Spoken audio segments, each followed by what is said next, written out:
Welcome to Suman TV. నేను మీ నవీన్. ప్రస్తుతం మనతో ప్రముఖ laparoscopic and laser surgeon doctor Kareddy Sridhar Reddy గారు ఉన్నారు. హాయ్ సార్, నమస్తే అండి. సార్, హస్తప్రయోగం, సో దీనిపైన ఎన్నో అనుమానాలు, అపోహలు చాలా వస్తూ ఉన్నాయి. కానీ ఇదేంటంటే వాళ్ళ లైఫ్ థ్రెట్కి సంబంధించిన క్వశ్చన్లా అనిపించింది నాకైతే ఒక ఆర్టికల్ చదివినప్పుడు. ఈ హస్తప్రయోగం చేసుకునే వారిలో చాలా వరకు ఈ అంగానికి సంబంధించిన డిసీజెస్ ఎక్కువ అటాక్ అవుతూ ఉంటాయి. అదేవిధంగా వాళ్ళు ఖచ్చితంగా సుంతి ఆపరేషన్ చేయించుకోవాలి. ఎవరైతే ఎక్కువ సార్లు హస్తప్రయోగం చేసుకుంటారో వాళ్ళు సుంతి ఆపరేషన్ ఖచ్చితంగా చేయించుకోవాలి అని చెప్పేసి ఆ ఆర్టికల్ సారాంశం. మీరేమంటారు? అంటే చాలా వరకు కూడా ఇప్పటికే సర్జరీలు చేశారు, వరల్డ్ రికార్డ్ బుక్లో కూడా ఎక్కారు. ఎందుకు అసలు ఈ హస్తప్రయోగం చేసేవారిలో ఈ సుంతి ఆపరేషన్ అవసరం? ఈ హస్తప్రయోగానికి సొంతికి ఎటువంటి లింక్ ఏం లేదు. బట్ హస్తప్రయోగం మీద చాలామందికి చాలా అపోహలు ఉన్నాయి. చాలామంది నన్ను అడుగుతుంటారు, నేను ఎక్కువ హస్తప్రయోగం చేసినా కాబట్టి ఈరోజు నాకు సెక్షువల్గా ప్రాక్టీస్ చేయలేకపోతున్నా, లేకుంటే పెళ్లి చేసుకోవాలంటే భయం అవుతుంది, ఎందుకంటే ఎక్కువ హస్తప్రయోగం చేసే వరకు నేను వీక్ అయిపోయినా, నా అంగం చిన్నగా అయిపోయిందని ఇట్లా చాలామంది నన్ను డిఫరెంట్ క్వశ్చన్స్ అడుగుతుంటారు. సో ఇవన్నీ క్వశ్చన్స్ అడిగినప్పుడు ఇంతమందికి ఇన్ని అపోహలు ఉన్నాయనేది ఒకటి అర్థమైపోయింది. హస్తప్రయోగం చేసుకుంటే అంగం నిజంగానే చిన్నగా అవుతుంది. అసలు హస్తప్రయోగానికి అంగానికి సంబంధం లేదు. హస్తప్రయోగం అనేది మనం సెల్ఫ్గా వాళ్ళు సాటిస్ఫై చేసుకోవడాన్ని హస్తప్రయోగం అంటాం అన్నట్టు. సో ఈ హస్తప్రయోగం చేసుకోవడం వల్ల కొందరు అడుగుతుంటారు, నేను రోజుకి ఒకసారి చేసుకుంటుంటా, లేకపోతే నేను కంటిన్యూస్గా చేసుకుంటుంటా, దీనివల్ల ఏమైనా ఇష్యూస్ ఉంటాయా, రేపు అసలు నేను పెళ్లి చేసుకోను, నాకు ఇదంతా అలవాటు ఉందని తెలిస్తే ఎట్లా ఏమనుకుంటారు భార్యలు, ఇట్లా చాలామంది ఇది చేస్తుంటారు. సో ఇక్కడ హస్తప్రయోగానికి అండ్ ఈ సర్కంసిషన్కి రిలేషన్ లేదు. బట్ మీ క్వశ్చన్లో నేను కొంచెం చేంజెస్ చేస్తాను. ఏంటి అంటే హస్తప్రయోగం చేసేవాళ్ళు కావచ్చు, లేకపోతే ఫస్ట్ టైం సెక్షువల్ యాక్టివిటీ చేసేవాళ్ళు కావచ్చు, లేకుంటే ఫస్ట్ టైం క్లీన్ చేసుకోవాలి, అసలు ఎలా క్లీన్ చేసుకోవాలో తెలియదు. ఇప్పుడు నా దగ్గరకు వచ్చి 100 మంది పేషెంట్లో 20 మెంబర్స్ అన్న మినిమం నేను అందరిని అడుగుతుంటాను, మీరు ఎలా క్లీన్ చేసుకుంటారో చూపించండి అని చెప్పేసి. అందులో 20 మెంబర్సే కరెక్ట్గా చేసుకుంటారు. మిగతా 80% పీపుల్కి ఎలా క్లీన్ చేసుకోవాలి, ఆ టెక్నిక్ ఏంది, ఎట్లా క్లీన్ చేసుకోవాలి, ఎప్పుడు ఎన్నిసార్లు చేసుకోవాలి, దేంతో క్లీన్ చేసుకోవాలి, హాట్ వాటరా, కోల్డ్ వాటరా, విత్ సోపా, వితౌట్ సోపా, ఇట్లా చాలా డౌట్ ఉన్నాయి. అది ఎవరికి తెలియదు. నా దగ్గరకు వచ్చే 40 ఏళ్ళ వాళ్ళని అడిగినా, 50 ఏళ్ళ వాళ్ళని అడిగినా చిన్నప్పటి నుంచి ఇప్పటివరకు క్లీన్ కూడా చేసుకోలేదు వాళ్ళకి. ఎందుకంటే తెలీదు, ఎలా క్లీన్ చేసుకోవాలో తెలీదు. సో ఇక్కడ మెయిన్ ఇంపార్టెంట్ ఏంటి అంటే అంగం యొక్క ముందర చర్మం ఏదైతే ఉందో ఫ్రీగా మూవ్ అవ్వాలి. మనకి అట్లా ఫ్రీగా మూవ్ అయితే మనం క్లీన్ చేసుకోవడానికి ఇబ్బంది అనేది ఉండదు అన్నట్టు. క్లీన్ కి సంబంధించి ఎట్లా అనేది మన ఆడియన్స్ కి ఒకసారి ఇప్పుడు మనకు మామూలుగా అంగం ఇలా ఉంటుంది కదా, ఈ అంగం ముందర చర్మం ఈ రకంగా ఉంటుంది. సో ఇది ఫ్రీగా మూవ్ అయితేనే మనం క్లీన్ చేసుకోవడానికి వస్తుంది, ఫస్ట్ లాజిక్ పాయింట్. అదే ఫ్రీగా మూవ్ అవ్వలేదు అనుకోండి, మీరు ఎలా క్లీన్ చేసుకుంటారు? చేసుకోలేదు, ఎందుకంటే అది వెనక్కి రాదు. ఒకవేళ వెనక్కి ట్రై చేయడానికి ప్రయత్నం చేసినాం అనుకోండి, పెయిన్ వస్తుంది. పెయిన్ వచ్చే వరకు వాళ్ళు ఆపేస్తారు.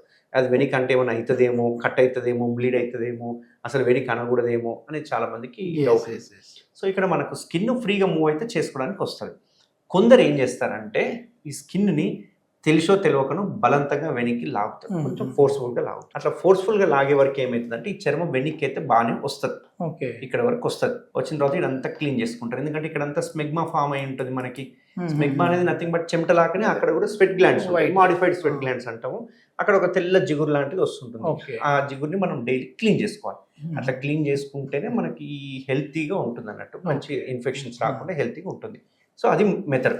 సో ఏం చేయాలి, చర్మం వెనక్కి కనుక్కొని ఆ ఏరియాని మంచి సోప్ వాటర్ తోటి, హాట్ వాటర్ అని కానీ చల్లనీళ్ళని కానీ మంచి సోప్ వాటర్తో డైలీ క్లీన్ చేసుకోవాలి. డైలీ ఇంకా కరెక్ట్గా చెప్పాలంటే ప్రతిసారి యూరినేషన్, మూత్రానికి వెళ్ళిన తర్వాత ప్రతిసారి వెనక్కి అనుకొని క్లీన్ చేసుకోవాలి. ఓకే అది టెక్నిక్. ప్రతిసారి ఎన్నిసార్లు పోతే అన్నిసార్లు, ఎన్నిసార్లు పోతే ఎన్నిసార్లు చేసుకోవాలి, నా రోజుకి ఒకసారి చేసుకుంటే సరిపోదంటే సరిపోదు. ఎందుకు అంటే మనం మూత్రం పోసినప్పుడు చర్మం ఉంటే కనుక ఈ మూత్రం అనేది కొంచెం ఇందులో బ్యాక్ వెళ్తుంది. బ్యాక్ వెళ్ళడం వల్ల ఆ ఏరియా అంతా తేమగా అయిపోయి చిన్న చిన్న గుల్లలు ఫామ్ అవ్వడం ఇట్లాంటివి అవుతుంటాయి. సో ఖచ్చితంగా మనం క్లీన్ చేసుకోవాలి. సో డైలీ ఎన్నిసార్లు పోతే అన్నిసార్లు క్లీన్ చేసుకోవాలి.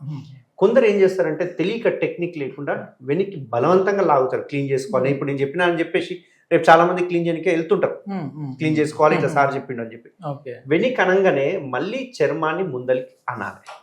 ఒకవేళ చర్మాన్ని ముందరికి అనకుండా అలాగే పెట్టేసినాము, లేకపోతే సెక్షువల్ ఇంటర్ కోర్స్ అయిన తర్వాత, అంటే నేను చెప్పేది హస్తప్రయోగం ఇప్పుడు కావచ్చు, లేకపోతే సెక్షువల్ ఇంటర్ కోర్స్ అన్నప్పుడు అంగం పెద్దగా అయిన తర్వాత మీరు చర్మాన్ని కనుక బలవంతంగా వెనక్కి లాగి ఇక్కడే వదిలేసేస్తే ఆ చర్మం మళ్ళీ ముందుకు గనక విత్ ఇన్ 5 to 10 minutes చేసుకోకపోతే గనక ఈ చర్మం ఇక్కడే స్ట్రక్ అయిపోతుంది.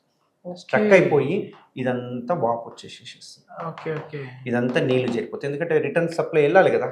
సో లింఫ్ కానీ బ్లడ్ సప్లై కానీ రిటర్న్ వెళ్ళిపోక మొత్తం వాపు వచ్చేసేస్తుంది. సేమ్ మన బెలూన్ ఉబ్బినట్టు ఉబ్బిపోతుంది మొత్తం. అంత బెలూన్ ఉబ్బిన తర్వాత ఈ చర్మం ముందరికి రాదు. దీన్నే మనము పారాఫైమోసిస్ అంటాం.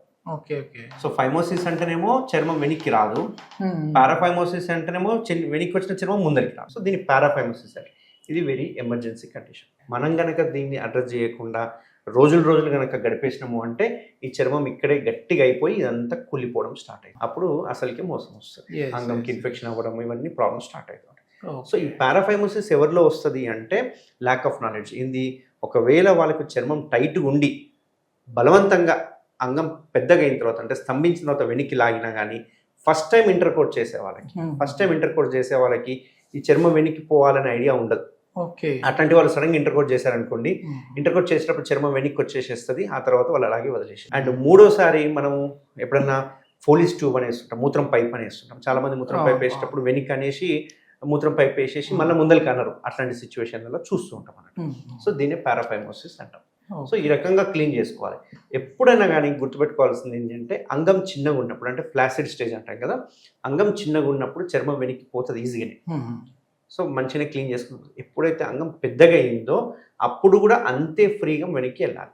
అంత ఫ్రీగా వెళ్ళలేదు అంటే దాన్ని ఫైమోసిస్ అంటాం, దాన్ని అడ్రస్ చేయాలి. ఒకవేళ ఇప్పుడు అంటే మీరు చెప్పిన దాని ప్రకారం ఈ ఫైమోసిస్ వచ్చింది అని అంటే మళ్ళీ సర్జరీకి వెళ్ళాల్సిన అవసరం ఉంటుందో వాళ్ళకి, తర్వాత ఏమైనా శృంగారంలో సమస్యలు వస్తూ ఉంటాయి? ఈ పారాఫైమోసిస్ వచ్చిన తర్వాత వాళ్ళకి ఖచ్చితంగా సర్జరీ చేయించుకోవాల్సింది, వేరే ఆప్షన్ లేదు. ఒకవేళ కన్వెన్షనల్ మెథడ్కి వెళ్తే అందరు డాక్టర్లు ఏం చేస్తారు అంటే ఇందులో ఉన్న వాటర్ అంతా తీసేసి చర్మాన్ని ముందరికి అనేసేస్తారు. బట్ మళ్ళీ ఒక్కసారి ఇట్లా వెనక్కి అన్నాం అనుకోండి, మళ్ళీ వెనక్కి వచ్చి స్టక్ అయిపోతుంది. బట్ ఇక్కడ మనం చేసే టీఆర్హెచ్లో అడ్వాంటేజ్ ఏంటి అంటే ఈ స్టాప్లర్ మెథడ్లో ఈ వాటర్ తీసేసి ఏదైతే ఉందో, వాటర్ ఏదంటే దీన్ని రిడక్షన్ అంటుంటారు, ఆ వాటర్ అంతా తీసేసి చర్మం ముందుకని అదే టైంలో స్టాప్లర్ కొట్టడానికి వస్తుంది అన్నట్టు. సో అదే టైంలో స్టాప్లర్ కొట్టచ్చు కాబట్టి, ఎందుకంటే ఓపెన్ సర్జరీ అనుకో అక్కడ ఇన్ఫ్లమేషన్ ఎక్కువ ఉంటుంది కాబట్టి బ్లీడ్ అవుతుంది. బట్ అదే స్టాప్లర్ అనుకో no bleeding, complete painless and bleeding ఉండదు. దానివల్ల అడ్వాంటేజ్ ఏంటంటే పారాఫైమోసిస్కి రిడక్షన్ చేయొచ్చు, స్టాప్లర్ కొట్టచ్చు, ఒకటేసారి చేయొచ్చు. ఇది దీనివల్ల వచ్చే అడ్వాంటేజ్. అండ్ మెయిన్గా ఇట్లాంటి సిచ్యువేషన్ ఎవరిలో చూస్తామంటే హస్తప్రయోగం చేసే వాళ్ళకి, తెలియక వెనక అనేటోళ్ళకి, అండ్ రెండోది ఫస్ట్ టైం ఇంటర్ కోర్స్ చేసే వాళ్ళకి. ఓకే. అయితే మొత్తానికి హస్తప్రయోగం అలవాటు ఉంటే పెళ్లికి ముందుగానే వచ్చి సర్కంసిషన్ చేయించుకోవడం మంచిది. చేయించుకోవాలి. Okay okay. Thank you. నమస్తే.